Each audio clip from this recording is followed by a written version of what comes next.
കാതികൻ ഐലം ഉണ്ണികൃഷ്ണനെ ഞാൻ കൂടുതലായി അറിയുന്നത് ഒരു പത്രവാർത്തയിലൂടെയാണ്. വർഷങ്ങൾക്കു മുൻപ് ഒരു ക്ഷേത്രപ്പറമ്പിൽ രാത്രി അദ്ദേഹം കഥാപ്രസംഗം നടത്തുവാൻ എത്തി. വൻ ജനക്കൂട്ടമായിരുന്നു അന്ന് അവിടെ എത്തിയിരുന്നത്. കഥാപ്രസംഗം തുടങ്ങാറായപ്പോൾ അദ്ദേഹം സ്റ്റേജിനു പുറകിൽ അല്പം മാറി ഇരുട്ടത്ത് മൂത്രം ഒഴിക്കുവാൻ പോയി. പെട്ടെന്ന് അദ്ദേഹം അവിടെ ഉണ്ടായിരുന്ന കൈവരി ഇല്ലാത്ത ഒരു കിണറ്റിൽ വീണു. ഇതറിഞ്ഞ ഭാരവാഹികൾ അദ്ദേഹത്തെ ചെറിയ പരിക്കുകളോടെ രക്ഷിച്ച് സ്റ്റേജിൽ എത്തിച്ചു. അദ്ദേഹം നടന്ന സംഭവം വിശദീകരിക്കുകയും അടുത്ത വർഷം വന്ന് കഥാപ്രസംഗം നടത്താമെന്ന് വാഗ്ദാനം ചെയ്യുകയും അപ്രകാരം പ്രവർത്തിക്കുകയും ചെയ്തു. അതിനുശേഷം അടുത്ത കാലത്താണ് അദ്ദേഹവുമായി ഞാൻ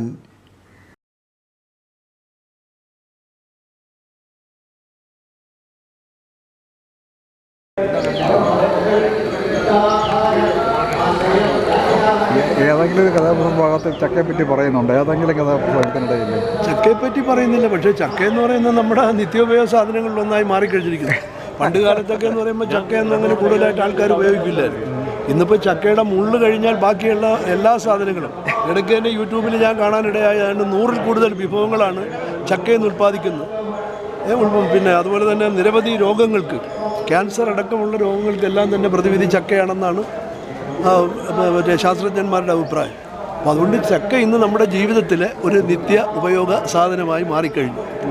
പ്രസംഗത്തിനിടയിൽ ഏതെങ്കിലും ഭാഗത്ത് ചക്കയായിട്ട് അനുഭവം പറഞ്ഞു? അതിന് ചക്കയുടെ ഒരു അനുഭവം വരുന്നതെന്ന് പറഞ്ഞു കഴിഞ്ഞാൽ നമ്മുടെ നിത്യോപയോഗ സാധനങ്ങളെ കുറിച്ച് കഥാപ്രസംഗത്തിൽ ഏതെങ്കിലും ഭാഗത്തിൽ ഏതെങ്കിലും വരുന്നുണ്ടോ, പറയുന്നുണ്ടോ? ഇല്ല, അങ്ങനെ പറയുന്നില്ല. ഈ ഏത് പറയുന്ന കഥാപ്രസംഗം നമ്മൾ ഉണ്ടാക്കി പറയുന്നതാണ്. അത് നമുക്കല്ലേ അതിന് ഇതുള്ളൂ, അത്രേ ഉള്ളൂ. അതാണ് സന്ദർഭമായിട്ട് അങ്ങ് പറയണമെന്നല്ലേ, അത്രേ ഉള്ളൂ. അല്ലാതെ ഇന്നത്തെ ദിവസം 50-ാം വർഷമല്ലേ, അത് ഒരു കാര്യമല്ലേ. അതുകൊണ്ട് കുഴപ്പമില്ല. നമുക്കിപ്പോൾ അങ്ങനെയുള്ളൊരു സാഹചര്യം ഉള്ളത്. ഞാൻ തിരുത്തിരയിൽ ഇട്ടിട്ടുണ്ട്, അദ്ദേഹത്തിനെ കാണിക്കാൻ പറ്റില്ല, അദ്ദേഹം മരിച്ചില്ല. പെട്ടെന്ന് കുഴപ്പമില്ല.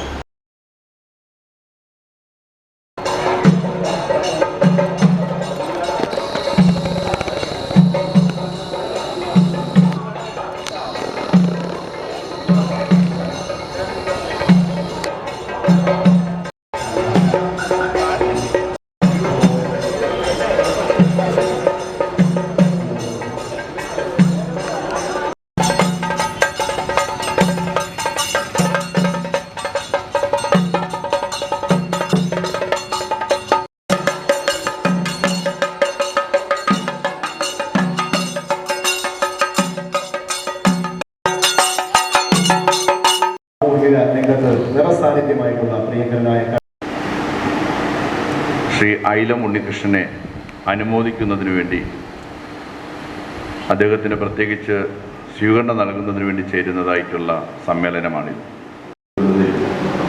കലയും കലാകാരന്മാരും ഒതുക്കിയിട്ടുള്ള പങ്ക് നിസ്തുലമാണ്.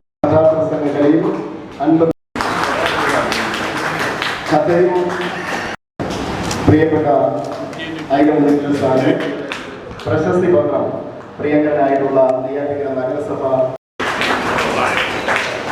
സമൂഹത്തെയും ഓർമ്മപ്പെടുത്തുന്ന, ജാഗ്രതപ്പെടുത്തുന്ന ഐലം ഉണ്ണികൃഷ്ണൻ കഥാപ്രസംഗത്ത് മാത്രമല്ല, നാടകരംഗത്തും അദ്ദേഹത്തിൻ്റെ വ്യക്തിപരമായ സ്വാധീനം. കേരളത്തിൽ എണ്ണമറ്റ നാടകങ്ങൾ സംഭാവന ചെയ്ത ശ്രീ വേട്ടക്കുളം ശിവാനന്ദൻ, അതുപോലെ തന്നെ നമ്മുടെ സാറിൻ്റെ പ്രതിമ കൊടുത്ത് നന്നായിട്ട് കഥ പറയാൻ കഴിവുള്ളവരാണ്. അവരൊക്കെ രംഗത്തേക്ക് സജീവമായിട്ട് വരണമെന്ന് ആഗ്രഹിക്കുന്ന കൂട്ടത്തിലുള്ള ഒരുത്തനാണ് ഞാൻ. എനിക്ക് ശേഷം പ്രളയമെന്ന് ഞാൻ ഇന്നുവരെ ചിന്തിച്ചിട്ടില്ല.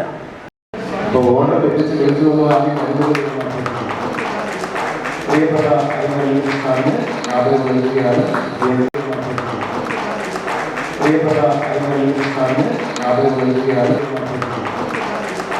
പ്രിയപ്പെട്ട സാറിന് ആദരവ് നൽകുകയാണ്. പ്രിയപ്പെട്ട സാറിന് ആദരവ് നൽകുകയാണ്.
ഈ പരിപാടി ആരംഭിച്ചത് അദ്ദേഹത്തിന്റെ ഫൗണ്ടേഷന്റെ പേരിലായിരുന്നു. ഇന്ന് ഞാൻ അവതരിപ്പിക്കുന്ന ഈ കഥ പ്രസിദ്ധ സാഹിത്യകാരനായ കഴിഞ്ഞ 2 വർഷങ്ങൾക്ക് മുമ്പ്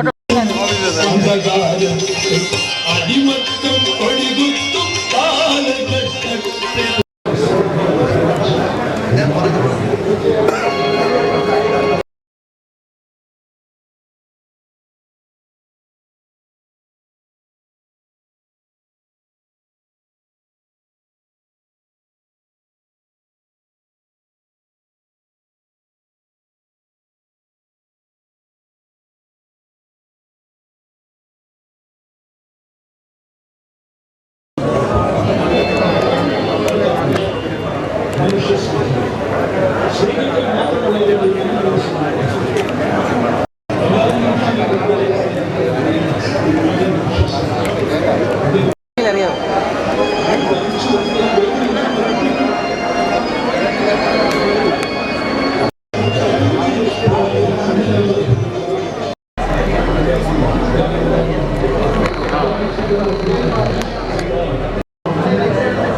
ഒത്തിരി പടമുണ്ട്.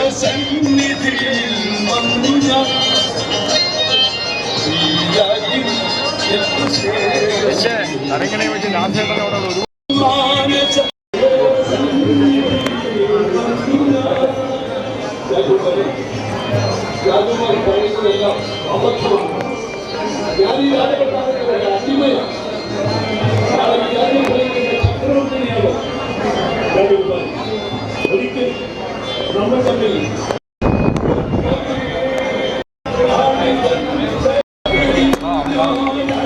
വണ്ടി കറങ്ങി വരണേ ഉള്ളൂ. 2 മിനിറ്റ്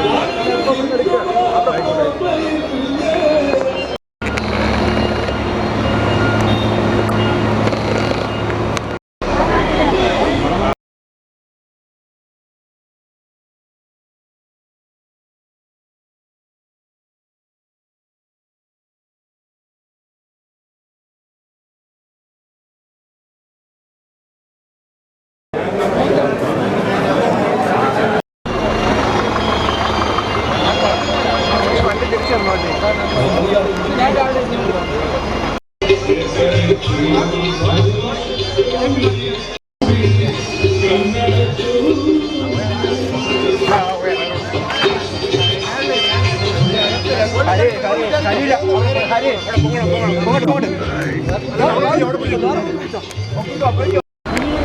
അടിമയെ കൊണ്ടുവന്ന് കൽത്തുറങ്കിൽ അടയ്ക്കും.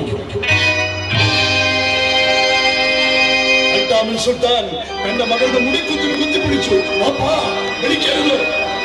ഒരു രാജ്യദ്രോഹി എന്ന വാപ്പ എന്ന് വിളിക്കുന്നത് നമുക്ക് അപമാനമാണ്. സുൽത്താൻ തന്റെ മകളെ അവളുടെ മുടിക്കുത്തിൽ കുത്തിപ്പിടിച്ച് വലിച്ചിഴച്ചുകൊണ്ട് ഞാൻ അടിമക്കോട്ടയിൽ നിന്ന് അന്തപുരത്തിലേക്ക് പോകും. അന്തപുരത്തിനകത്തേക്ക് തന്റെ സർവസ്വമായ മകളെ ഗുലാമിയെ സുൽത്താൻ വലിച്ചെറിഞ്ഞു.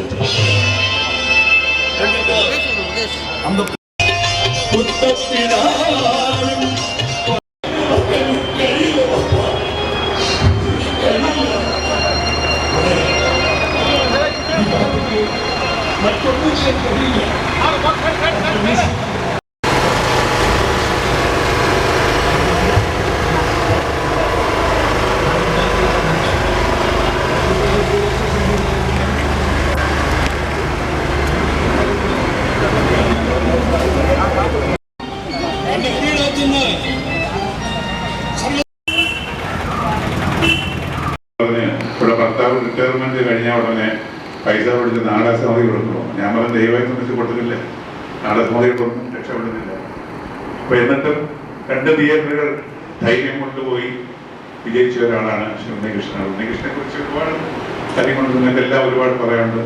ഏതായാലും ഞാനത് കേൾക്കാൻ കുറെ സമയം സ്മരിച്ചവരാണ്. എനിക്കാണെങ്കിൽ ആദ്യ വാക്ക് തുടങ്ങുമ്പോൾ തന്നെ അറിയാതെ എൻ്റെ നിയന്ത്രണം കുടുംബ സംഗമമായി ചെമ്പഴന്തി എസ് എൻ കോളേജിൽ ഞങ്ങൾ കൂടുന്നു.